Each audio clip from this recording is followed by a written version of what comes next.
It's 2025, and I can honestly say that if you are not using AI with every single part of your workflow, there's gonna be people that are outcompeting you in your job. If you run a business, they're gonna be outcompeting you in your business. You really risk the chance of being left behind. However, if you become one of the select few that actually uses AI appropriately and understands the different types and the different models that can help you get the best results from whatever it is you're doing, you will be at an advantage, and you will have an advantage for years to come, because the vast majority of people are not utilizing AI on the level that they should be. And in this video, I want to explain to you the difference in the top 3 models. That is ChatGPT, Gemini, and Grock. Honorable mention goes to Claude, but due to recent developments, they haven't been able to keep up with the speed of evolution, and so they're not really going to get discussed in this video. But I want to explain to you when you should use which tool, and more specifically, when you should use which tool inside of the different tools. And after this video, you're going to know when to use ChatGPT reasoning versus Gemini deep research, for example. So with that said, let's go ahead and get into it.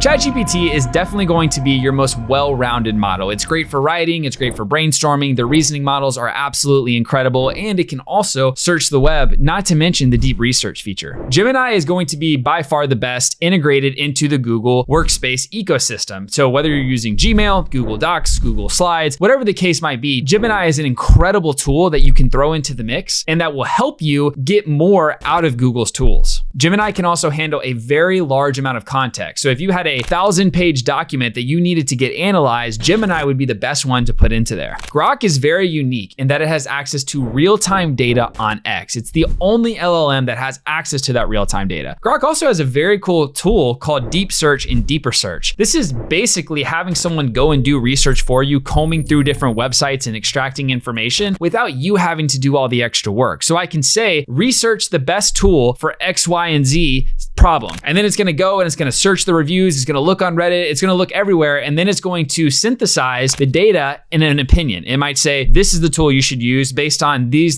and these websites. So it's a really great way to just aggregate data and honestly save time doing a ton of research.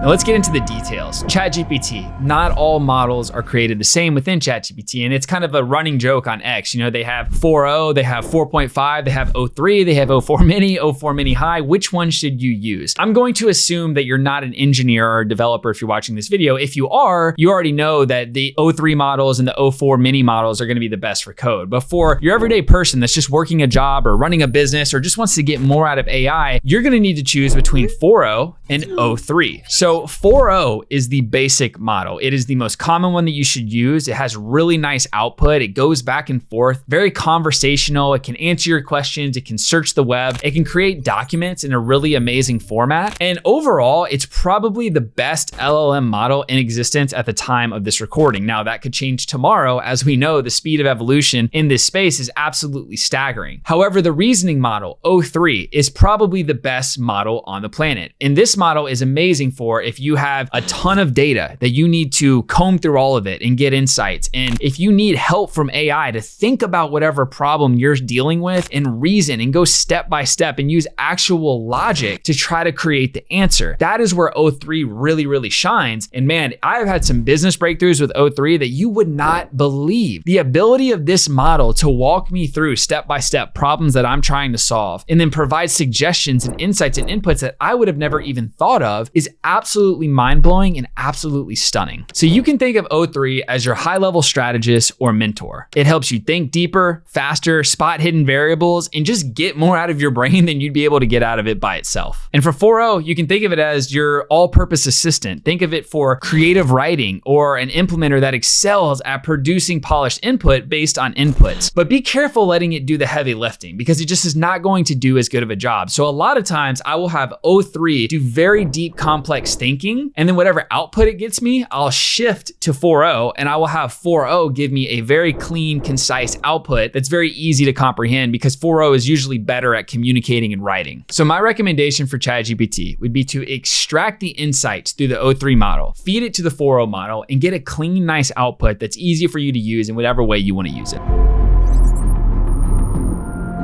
Now let's go over to Gemini. Gemini is also really great for real-time information because at the end of the day, it runs on the Google ecosystem. Gemini also has reasoning models and basic models. So their reasoning model right now is called 2.5 Flash Experimental, and it's gonna act very similar to O3. Some might argue that it's even better. Now the baseline model is going to be Gemini 2.5 Pro. This model is best for advanced problem solving, logic, math, coding, sophisticated understanding, like taking in a lot of insights and data and synthesizing that data and thinking deeply about it. So for tasks that need a high amount of accuracy or a deep understanding, or even something that needs to integrate seamlessly with Google Workspace, I'm gonna recommend 2.5 Pro for the most part. But if you need that extra bit of logic and reasoning and deep thinking, then you can do 2.5 Flash Experimental. So if you need speed and scale, use Flash. If you need depth or advanced thinking, choose Pro. And once again, you can always jump back and forth between these models and see which one gives you a better output than the other. I like to do that as well.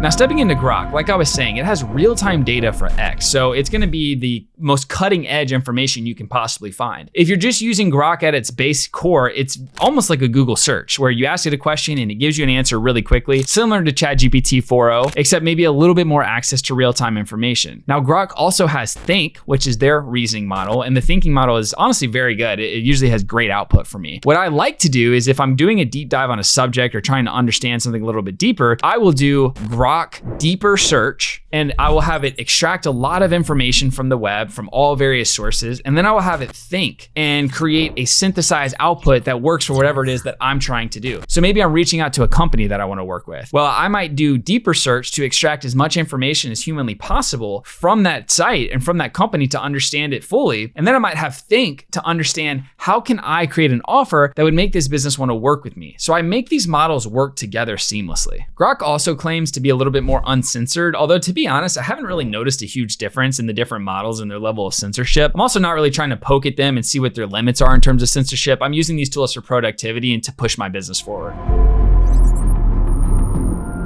Like I mentioned, Claude is a great tool, and it was my favorite for a long time, especially when Claude 3.5 Sonnet was going on, but they failed to keep up with the adoption and the level of updates that the other models have come out with. They've kind of just left Claude in the dust. And it seems like Anthropic, the parent company, is more focused on enterprise accounts and working with businesses, which, you know, makes complete sense from a business standpoint. But for us consumers, it doesn't really serve us. And so I'm not gonna recommend Claude to anyone watching this video at this moment in time in 2025. So my rankings for the best AI LLM models right now in May of 2025 are going to be ChatGPT #1, Gemini #2, and Grock #3. With that said, they all do different things that are very advantageous and can work very well for specific use cases. You have to understand what your use case is and how you can get the most out of it. If this was helpful, subscribe to my channel, because what I try to do is take complex technical solutions, break them down in an easy way for people to understand, whether we're talking about AI or business marketing, or heck, even how to keep your mind sane while you're trying to scale a business and work with a family. My goal is all about helping people optimize their life, whether it's through technology, business, or themselves, and just create a better life, because that's what we're here to do at the end of the day.